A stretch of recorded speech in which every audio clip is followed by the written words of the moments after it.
finir vos vacances. Et on passe tout de suite à la présentation suivante. Donc, c'était les assureurs maladie et maintenant le point de vue des pharmaciens. Nous avons la chance d'avoir Martine Aubry avec nous ce soir. Vous êtes présidente de Pharma Suisse, la société suisse des pharmaciens. Et donc, vous aussi, si possible, 10 petites minutes pour votre vision de santé. Merci. Merci beaucoup. Merci de l'invitation du petit succès, parce qu'on passe vraiment dans les coûts de la santé, on nous en inclut beaucoup, parce que le pharmacien, dans les pharmacies, passe les médicaments, et on nous met toujours les coûts des médicaments sur le dos. Ça m'énerve au plus haut point quand je vois des statistiques. Ah, la pharmacie a augmenté de 5% les coûts. Non, merci. Nous avons le passage des médicaments. On joue beaucoup pour les médicaments, il ne faut pas oublier. Mais en fait, la pharmacie, elle fait moins de 2% des coûts de l'AOS.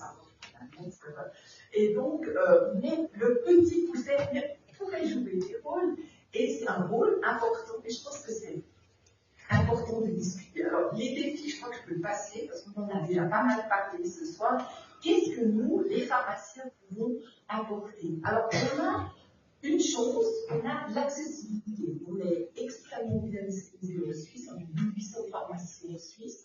Vous pouvez venir avec des heures d'ouverture très longues, vous pouvez venir sans rendez-vous, et vous avez toujours un professionnel de santé à la disposition.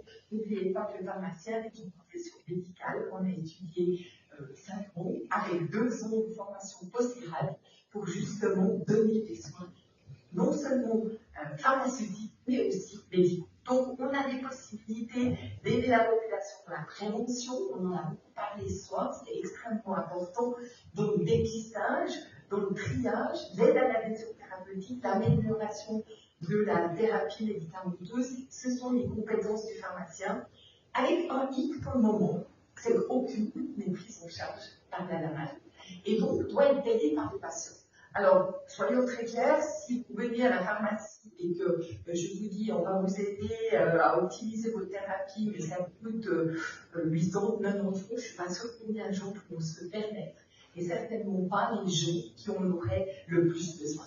Donc, il y a certaines prestations qui doivent être prises en charge par la LAMAL pour apporter leur bénéfice. Le gros souci, il faut être clair, c'est qu'au Parlement maintenant, on cherche à réduire les coûts et on cherche plutôt à ne pas donner des nouvelles prestations aux prestataires de soins, mais plutôt à limiter leur catalogue et surtout pas en ouvrir d'autres. Et c'est un souci pour nous parce que nous avons des possibilités, je vais vous les montrer, qui sont maintenant heureusement en discussion tout de même au Parlement pour certaines.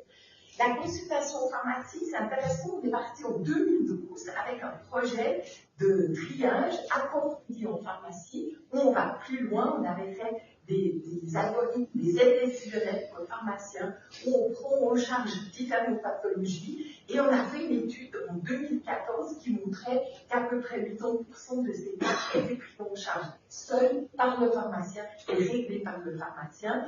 On avait la possibilité dans le projet d'avoir une vidéoconsultation.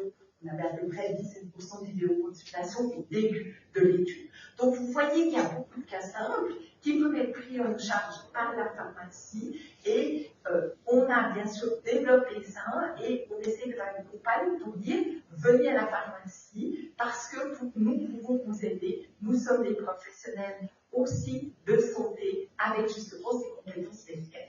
De nouveau, je recommence, le souci, c'est que c'est pas pris en charge, et donc on a beaucoup de gens, quand ils ont déjà payé des prix maladie élevés, qui disent ah non, mais là, moi, je vais pas me payer de ma poche, j'irai chez le médecin, et puis au moins, ça passera à ma caisse maladie. Donc, ça, c'est vraiment un des gros soucis. On essaye d'avoir des modèles d'assurance alternative.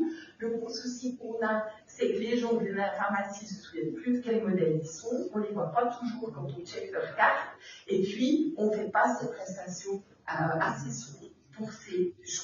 On a essayé aussi parce que le triage pharmaceutique avec les urgences hospitalières, vous savez tous combien ces urgences hospitalières sont surchargées. Alors, une des caisses maladies a dit que c'était 7%, on a des chiffres officiels de 14% à peu près des cas qui vont à l'hôpital, qui ne peuvent pas y aller, et qui sont des cas qui pourraient être pris en partie en charge par les pharmacies.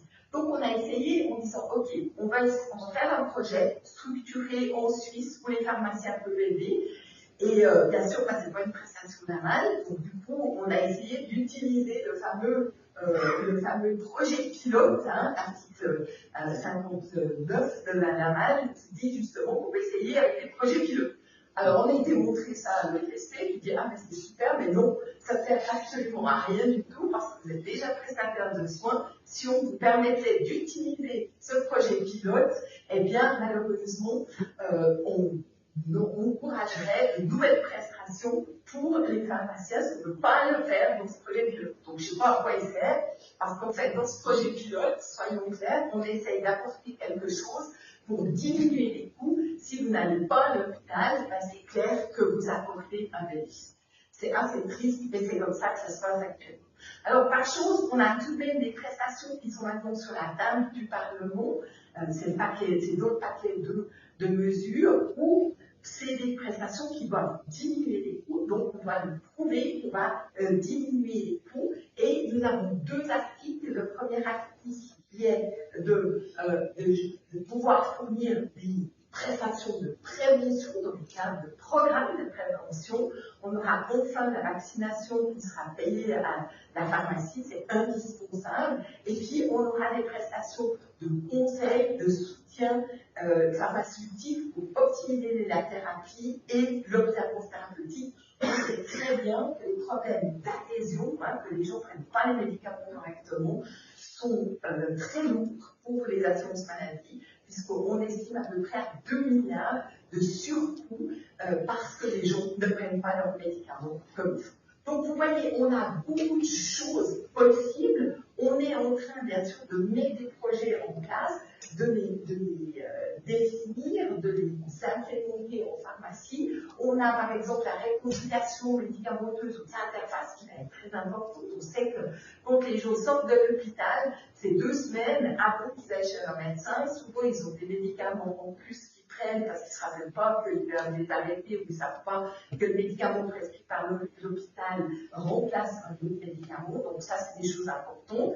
L'assistance pharmaceutique en établissement de santé, en institution de santé, on l'avait déjà mis en place, on a déjà montré qu'est-ce que ça apportait au niveau des coûts et au niveau de la qualité. J'insiste parce qu'on essaye toujours de montrer aussi ce que ça apporte comme qualité. Alors, vous voyez, les barrières pour atteindre nos objectifs, elles sont encore extrêmement élevées. Parce que premièrement, il faut la décision du Parlement. On espère que ça viendra l'année prochaine.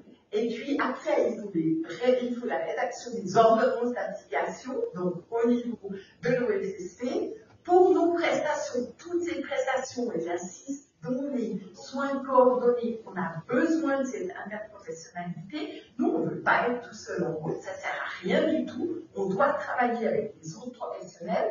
On a un gros souci avec nous pharmaciens. Pourquoi? Parce qu'en Suisse allemande, il y a tout de même 16 cantons où ce sont les médecins qui donnent les médicaments, c'est la propharmacie. Et avec ça, le problème, c'est qu'ils n'ont pas l'habitude de travailler avec le pharmacien, donc fonctionnent par eux-mêmes, sans vouloir collaborer. Donc là, on doit absolument lutter pour avoir cette collaboration interprofessionnelle. Et donc, la coordination des soins n'est pas rémunérée. On aura beaucoup de problèmes à y arriver. Après, on doit faire des études, économicité, adéquation, efficacité. On doit montrer qu'on baisse les coûts. Et en plus, on doit négocier un contrat tarifaire avec les caisses maladies. Donc, vous voyez, on n'est pas encore au bout du chemin. On a encore pas mal de barrières à déplier. Mais je trouve que les pharmaciens vraiment sont une piste pour avoir l'accès aux soins et pour avoir un impact sur les coûts. Merci beaucoup, Marie.